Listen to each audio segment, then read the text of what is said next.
Hello and welcome to this PHP tutorial on the switch statement.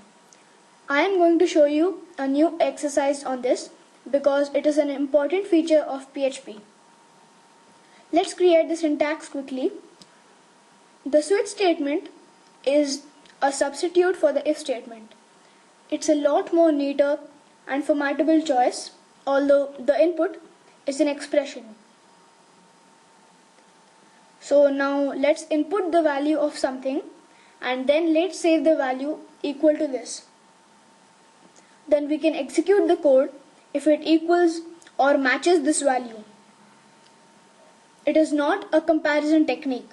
So for comparing an if statement, for matching values and outputs that depend on the input, we are going to say switch.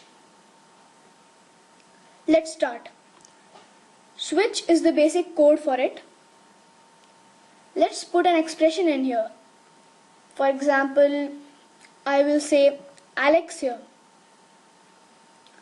Let's create a mini program and I will explain it as we go. Just like the if statement, we will put curly brackets here. Now let's look at the way to call each sort of check. We want to check the value here.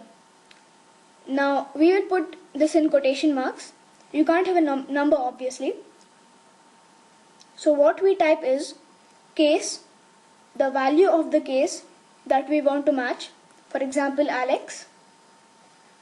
Then we type a colon or a semicolon. And then the condition if the case has matched with the switch expression you have picked. So I will type echo, you have blue eyes. To end our case comparison, we are going to use break and a semicolon. Remember that we have used the semicolon here but not here. Now the second case. Let's see how to do it. I'll type Billy and echo you have brown eyes.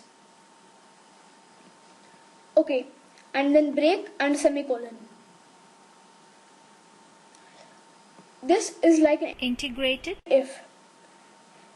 That is, I could say if your name is Alex, then echo you have blue eyes, or else if your name is Billy, you have brown eyes. Probably for some people it's easy to do it this way. It's a lot more readable, but it's a matter of choice. Okay, we have got no more cases. I am just going to use Alex and Billy for this example. Here I will say default, which will echo out, I don't know what color your eyes are. Okay, we don't need a break after this because there are no more cases. Obviously, there's no break after it because there are no more options to choose from. Okay, so we have got a switch here. Let's give it a go. Now I'm going to replace this Alex here with a variable to build our program. So I'll type name equals and I will let you decide that. Then I'll say name here. So you see, this is how we incorporate a variable here. You should know how to do that by now. So let's start and see how this will work. You'll say switch, you'll take this expression which is equal to Alex. Basically, this is the case which equals to Alex and it will echo this. The break is to end it.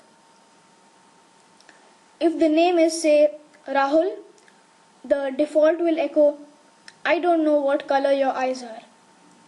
Okay, so let's try running this.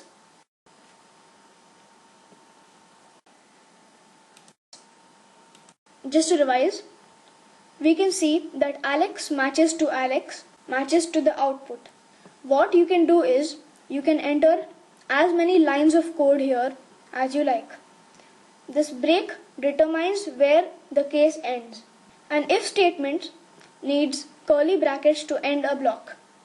However, Here break determines the end of the block. These are called blocks, by the way. So let's change this to Billy and see what happens. You have brown eyes. Exactly what we determined here. Okay, now I'll change this to Kyle and refresh. I don't know what color your eyes are because there is no block that states Kyle's eye color in our program feature. So that's basically the switch statement. Try it out. Some people don't like using it. Some prefer using it. It's probably much faster than the if statement. It's easier to control. It looks a lot better. So really, it's up to your personal choice. Thanks for watching. This is Arvind for the Spoken Tutorial project signing off. Goodbye.